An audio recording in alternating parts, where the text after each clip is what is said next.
আসসালামু আলাইকুম, শুভ সন্ধ্যা সবাইকে। সবাই কেমন আছেন? ঈদের তৃতীয় দিন চলতেছে আজকে। আবার চলে আসলাম বড় ভাগে বাইরে ঘুরতে গেছিলাম এই দিনে আমার ছোট খালামণির বাসায়। তো যাওয়ার আগে আগে পরি বাসের উপর চড়ে দুষ্টুমি করতেছিল আর আমাদের দিকে মায়াবী চোখে তাকাচ্ছিল, যে মনে হয় ও যাবে আমাদের সঙ্গে। তো এই তো আমরা নানি বাড়ির দিকে যাচ্ছিলাম আর ভ্যানে চড়ে দেখুন অনেক সুন্দর দৃশ্য দেখতে পেলাম, তাই আপনাদের সাথে একটু শেয়ার করলাম। সবুজ ঘেরা একদম প্রাকৃতিক দৃশ্য, অনেক ভালো লাগে দেখতে। এরকম দৃশ্য বাইরে না বের হলে অনুভব করা যায় না, অনেক সুন্দর। আর এইদিকে রাস্তাগুলো আমার খুব ভালো লাগে, মন ছুঁয়ে যায়। সবুজ ঘেরা প্রাকৃতিক দৃশ্য আর সবুজ চারিদিকে যেন সবুজ আর সবুজ আর ঘেরা, আর সবুজ ঘেরার মাঝখানে আমরা, অনেক ভালো লাগে। আর যেতে যেতে মনে হচ্ছিল বাতাস আমাদের গায়ে লাগতেছে, অনেক ভালো লাগতেছিল। অনেক মানুষজন বাইরে বের হয়েছে ঘুরতে, তাই আমরাও ঘুরতে গিয়েছি। আর যাওয়ার সময় সন্ধ্যা হয়ে গেছিল, তাই সন্ধ্যার দিকে একটু নাস্তা করে নিয়েছিলাম, একটু পায়েস খেয়েছিলাম।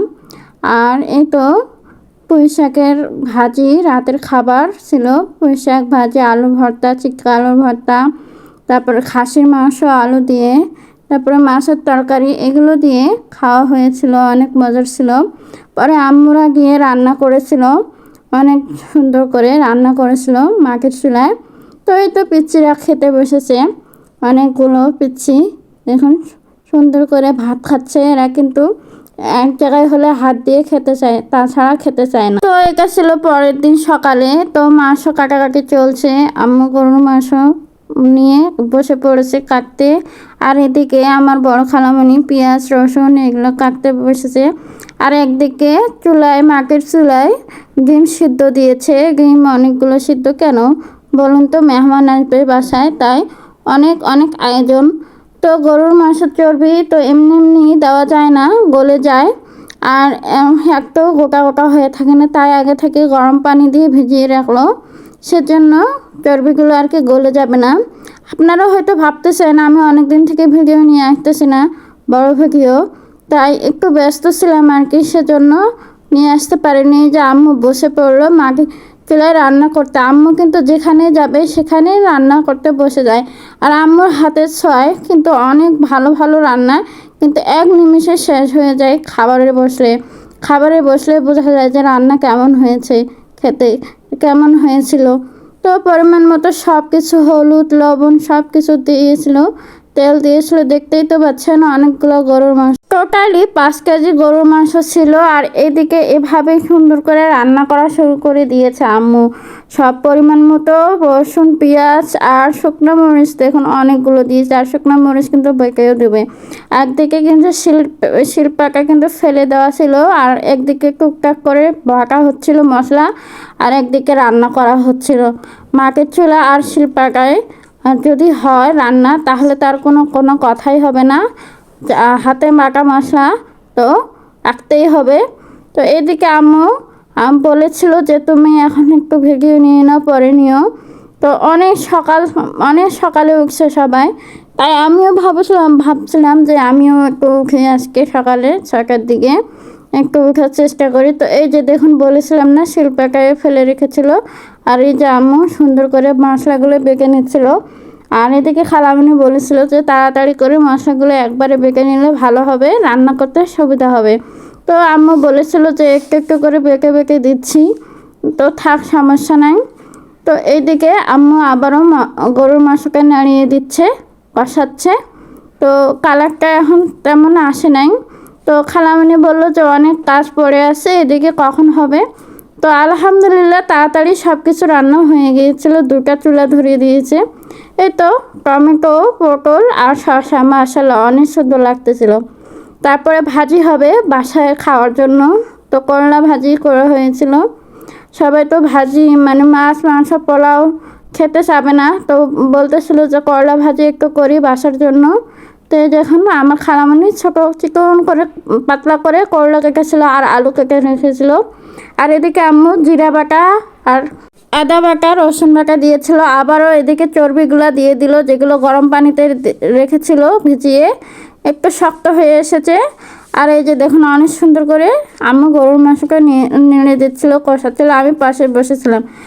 একটু একটু করে খেয়েছি, তবে মনে হচ্ছিল যে না খেতে থাকি। অনেক মজা হয়েছিল, কিন্তু এরকম ঈদের মতো, কোরবানি ঈদের মতো রান্না করতেছিল। এইভাবে কোরবানি ঈদের মতো রান্না করলে তো মজা লাগবে, তাই না? রান্না করতে খেতে তো কষিয়ে একদম রান্না করতেছে সেই মজাদার করে, গ্রামের রান্না কোনো কথাই হবে না। এভাবে রান্না করতেছে আর সবাইকে তাক লাগিয়ে দিয়েছে আম্মু খেয়ে, মানে খেতে অনেক মজাদার হয়েছিল। তো রসুনগুলো তুলে নিচ্ছে সুন্দর করে, উঠে নিয়ে বারবার খালি মুখে আসে, বুঝছেন? তুলে নেওয়াটা মুখে আসে না। তো এই তো করলাগুলো আর আলুগুলো কাটা হয়ে গেছে, এখন তুলে দিচ্ছে আবার কড়াইয়ে তুলে দিয়ে এই যে পেঁয়াজ, অনেকগুলো করে পেঁয়াজ, তারপরে রসুন কেটে রেখেছিল, তারপরে কাঁচামরিচ ছাড়া তো হবেই না, এই তরকারিতে কাঁচামরিচ লাগবেই। অনেকগুলো করে কাঁচামরিচগুলো কেটে নিয়েছে। আর এদিকে খালামণি পটলগুলো কেটে নিয়েছে, পটল ভাজবে। পটল ভাজা আমি দেখিয়েছিলাম মনে হয়, তো পটল ভাজাগুলো সুন্দর হয়েছিল। পটল ভাজা আমি কিন্তু খাওয়ার সময় খেতে পারিনি, অনেকগুলো অল্প অল্প করে খেয়েছি, তাই খেতে পারিনি। তো এতে মাঝখানে আবার আম্মু বলেছিল যে কাঁচা ধনিয়া বেটে দিলে নাকি স্বাদ হবে, তাই খালামণিকে বলে কাঁচা ধনিয়া বের করে নিয়েছে। আর এদিকে কাঁচা ধনিয়া বেটে নিচ্ছে। বড় খালামণি বলেছিল যে কাঁচা ধনিয়া বেটে নিলে ভালো হবে। তো এই যে ডিম সিদ্ধ, আমরা ডিম সিদ্ধ করে নিয়ে আবার ছিলিয়েছিলাম আমি, আর আমার ছোটো খালামণি ছিলে নিয়েছিলাম। আমি একাই অতগুলো ছিলতে পারিনি। তো কাঁচামরিচ সবগুলো দিয়েছে করলাতে। এখন এটা হাতে মাখানো হবে, হাতেই যেন অনেকটাই রান্না হয়ে যায় মাখলে। তো এই তো লবণ পরিমাণ মতো দিয়েছে, লবণ হলুদ সব কিছু। আর যে দেখুন হলুদ দিয়ে দিয়েছে। এখানে কিন্তু গুঁড়া মরিচ আর শুকনো মরিচের কোনো কিছু দেওয়া হবে না। তো পরিমাণ মতো তেল দিয়ে দিল, এখানে পরিমাণ মতো তেল দিয়ে সুন্দর করে এখন হাতে মাখবে। এখন খালামে অনেক সুন্দর করে কষলিয়ে সুন্দর করে মাখে নিচ্ছে। এইভাবে করে যতক্ষণ পর্যন্ত না করলার আর আলুর একটু পানি বের হয়ে আসে, ততক্ষণ পর্যন্ত এরকমভাবে মেখে নেবে। তো দেখলাম আমি অনেক সুন্দর করে এভাবে করলাগুলো মেখে নিচ্ছিল। খালামণি বলেছিল যে এরকম করে মাখতে হয়, মাখলে অনেক মজার হয়। আর এরকম বড় গামলায় কিন্তু কখনো মাখানো দেখিনি। আমিও আপনাদের সাথে একটু শেয়ার করলাম যে এরকম করে মেখে নিলে খুব ভালো হবে খেতে। আমরা বাড়ির মানুষেরা সবাই মিলে খাবো, খুব মজা লাগবে। আর তরকারির কালারটা দেখতে কিন্তু লোভনীয় ছিল, দেখুন অনেক সুন্দর হয়েছিল। তো এদিকে আম্মু আবার গরুর মাংসটা কষিয়ে নিচ্ছিল, মাঝে মধ্যে কষিয়েছিল। আমিও বলছিলাম দেখি আর একটু ভিডিও করিনি। আম্মু মনে করতেছে বারবার যে আমি খাবো, যে খেতে চাচ্ছিলাম। তখন একটু করে টেস্ট করেছিলাম যে কেমন হয়েছে, লবণ ঝাল বা কেমন হয়েছে। তো আলহামদুলিল্লাহ খুব ভালোই ছিল গরুর মাংসটা। দেখুন কালারটা জোশ আসছিল, এরকমই মনে হচ্ছে যে আজকে যেন ঈদ হয়েছে আর এরকম সবাই আয়োজন শুরু করে দিয়েছে, তাই না? আসলে দাওয়াত বাসায় গেলে সবাই কেউ বসে থাকে না, আর আম্মুও বসে থাকে না। আম্মু এগিয়ে এসে রান্না বান্না শুরু করে দেয়। এই তো হয়ে গেছে, মাশাআল্লাহ দেখুন অনেক সুন্দর হয়েছে কালারটা। আর মনে হচ্ছে যে হোটেলে যেরকম রান্নাবান্না করা হয় সেরকম রান্নাবান্না শুরু করে দিয়েছে। আর এই যে দেখুন হোটেলের মতন প্রায় রান্না হয়ে গেছে। তো রান্নাটা হয়ে গেছে, একটু গরম হয়েছে, সেজন্য ঠান্ডা করার জন্য একটু কড়াইতে রেখে দিয়েছিল, বড় কড়াইয়ে। আর এই কড়াইটা অনেক সুন্দর দেখতে। আর এই যে ডিমগুলো এখন ছিলে রেখেছিলাম, এগুলো অল্প অল্প করে ভেজে নিচ্ছে আম্মু। আর এই ডিমগুলো ছিলতে অনেক ফ্রেশ ছিল ডিমগুলো। এই যে দেখুন অনেক সুন্দর হয়েছে। লাল ডিম খেলে কিন্তু শরীরের পক্ষে অনেক ভালো উপকার হয়। তো এই তো পটলগুলো ভেজে নিচ্ছিল হলুদ লবণ সব কিছু দিয়ে। তো আমি তো জানি না এভাবে ভয়েস দিতে দিতে অনেক বড় হয়ে যাবে, ভিডিওটা বড় হয়ে যাবে। তো বড় ভিডিও একটু কিছু মনে করবেন না, 2 দিনের আর কি অল্প অল্প করে শুক নিয়েছি। তো এই তো পটলগুলো একটু সিদ্ধ হয়ে গেছে, আর একটু এরকম করে ভেজে নেবে, সুন্দর করে অল্প অল্প করে ভেজে নেবে এরকম করে। পটল ভাজি ভাত দিয়ে খেতে কিন্তু ভালোই লাগে। বেগুন ভাজি, পটল ভাজি, আলু ভাজি, 3টা ভাজি কিন্তু অনেক মজাদার খেতে, তাই না? আর আম্মু বলেছিল যে পটল ভাজি করলে ভালো হবে, হয়তো বাচ্চারা খেতে যাবে এরকম করে রান্না করলে। আর এই যে দেখুন করলা ভাজি, করলা ভাজিটা খুবই সুন্দর হয়েছিল। করলা ভাজি এইভাবে রান্না করলে কিন্তু খুবই ভালো হবে। আর এই যে এরকম করে সবুজ সবুজ করে রান্না করবেন, খেতে খুব ভালো লাগে আর ঝাল কম হয়। তো দেখুন সবুজ সবুজ হয়েছে কালারটা। আর করলা ভাজিও প্রায় হয়ে এসেছে। করলা ভাজি একটু পানি দিয়ে দিল একটু সিদ্ধ হওয়ার জন্য। করলা ভাজিটা অল্প একটু সিদ্ধ হয়েছিল, তাই একটু পানি দিয়ে আবারও নেড়ে নিচ্ছিল। করলা ভাজিটি অনেক মজাদার হয়েছিল। আবার এদিকে হাঁসের মাংস আম্মু রান্না করা শুরু করে দিল। হাঁসের মাংসটা বসিয়ে দিয়েছিল। আমি বললাম যে ঠিক আছে, আমি একটু ফোনটা চার্জ দিয়ে আসি, ফোনটা চার্জ ছিল না। আর এদিকে হাঁসের মাংস নাড়িয়ে দিচ্ছে, আবার কষাচ্ছে। এদিকে সকালের নাস্তা খাওয়া হয়ে গেছিল, মাঝখানে একটু আবার আমি রেস্ট নিচ্ছিলাম। আম্মু সুন্দর করে হাঁসের মাংস কষাচ্ছিল। মানে এদিকে যদি একটু ব্যস্ত থাকা হয় ফোন নিয়ে, ফোনের এদিকে 12টা বেজে যায় একদম। আর হ্যাঁ, ফোনে চার্জ ছিল না, তাই একটু ফোন চার্জে দিয়েছিলাম। তো হাঁসের মাংস কোনো কথাই হবে না, এভাবে রান্না করলে খুবই ভালো লাগে। আম্মু খুব সুন্দর করে রান্না করতেছিল, আর পাশে বসেছিলাম। হাঁসের মাংস 1-2টা মনে হয় টেস্ট করা হয়েছিল, আর বেশি টেস্ট করা হয়নি, কারণ মানুষ এসে যাচ্ছে। একটু লজ্জা পাচ্ছিলাম যে মানুষ আসলে দেখলে কি বলবে। রান্না করতে করতে আবার খাওয়া হচ্ছে। তো এইদিকে আবার একটু রেস্ট নিয়ে সকালের দিকে মেহেদি দিতে বসেছিলাম। মেহেদি দিয়ে নিলাম। মেহেদি দিতে ইচ্ছা করছিল, মেহেদি দিতে পারিনি, এক হাতে দিয়েছিলাম। তো এক হাতে কালারটা ভালো হয়নি, পরে আব্বু আরেকটা নিয়ে এসেছিল। তখন আমার এবার ঈদে 4টা মেহেদি হয়েছে, কিন্তু দেব কখন সময় পাইনি। তো এই তো মেহেদি দেওয়ার মানুষ পেয়ে গেছি। আমার ছোট একটা মামি ছিল এখানে, আমার খালামণির বাসায়। তো দিয়ে নিলাম, অনেক সুন্দর করে দিয়ে দিচ্ছে। ধৈর্য আছে বেচারি, বলতে হবে, অনেক ধৈর্য করে সুন্দর করে দিয়ে দিল। দেখুন অনেক সুন্দর লাগতেছে, মাশাআল্লাহ। তো এদিকে আবার মাছ ভাজি তুলে দিয়েছে কড়াইয়ে সুন্দর করে। এই যে মাছগুলো ভেজে নিচ্ছে। তো এরকম মাছ ভেজে আম্মু সুন্দর করে রান্না করবে বলেছিল যে একটু হালকা করে মাছটা ভেজে নাও। সেই অনেক বড় মাছ, দেখুন মাথাটা দেখুন, অনেক বড় মাথা।